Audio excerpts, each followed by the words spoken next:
Hello, this is Wayne Rivers at the Family Business Institute. Thanks for tuning in. Please click on our social media and please give us the benefit of your thinking in the comments below. So this week I want to talk about attracting and retaining millennials. First of all, let me start with a caveat. I've always thought it was a little bit too simplistic to talk about baby boomers or Generation X or millennials and take this huge cohort of X million people and say these millions and millions of individuals have this set of 6 characteristics. I always thought that was a little bit simplistic, but it does seem to be an accepted way of thinking in companies today. And so why is this important to you? Why should you care about attracting and hiring millennials? Well, first of all, according to Deloitte, about 35%, just say 1/3 of the workers of the employees in today's market are millennials. And they say that by 2029, which is not that far away, 10 short years, it'll be 50% of the workforce is made up of millennials. The other thing that Deloitte found out, and this is a little bit scary, 2/3 of those millennials are planning to leave their jobs within 4 years. That's our folks. I mean, those are our people. And of that group, 1/4 of them are planning to leave their jobs this year.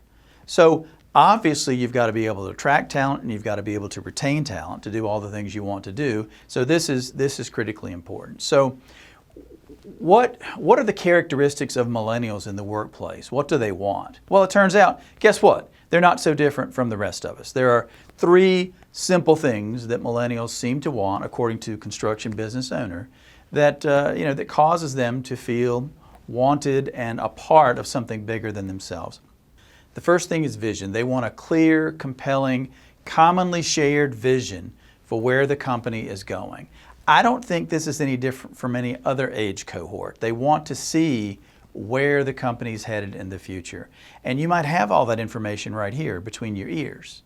But unless you're sharing it with everybody else on your team, you're making it explicit, then your vision, it doesn't have the power. It may have intense power in your heart and mind, but it won't have power with other people if you're not sharing it actively and frequently as well.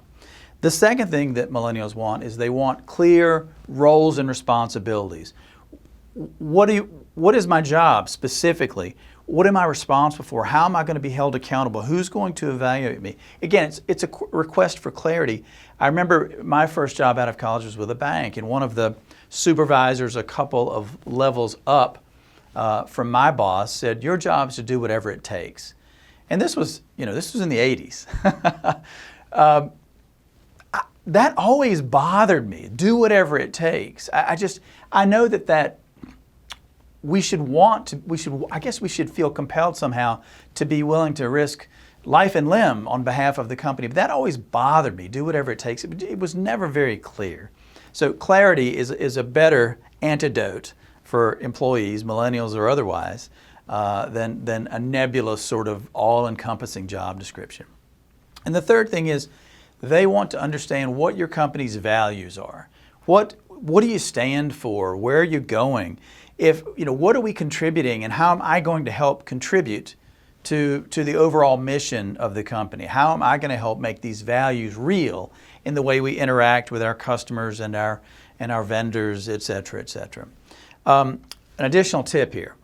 Millennials value onboarding and ongoing training. They want to see that their employer is willing to invest in them as human beings.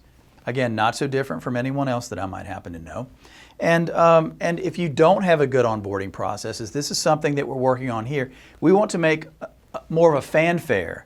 The first day, especially when somebody walks through the door, a lot of it is filling out forms and just doing the basic HR stuff. We want to make it welcoming and warm and friendly. That's part of our values as a company, and I think we can do a better job on it, and I bet you can too. So what's your onboarding process look like? And then what are you really offering your people in terms of ongoing training, whether it might be skills or crafts or leadership or whatever technical training, whatever kinds of things that they might need. So ultimately, I think whether it's baby boomers like me and most of you, or millennials, I think what it comes down to is impact.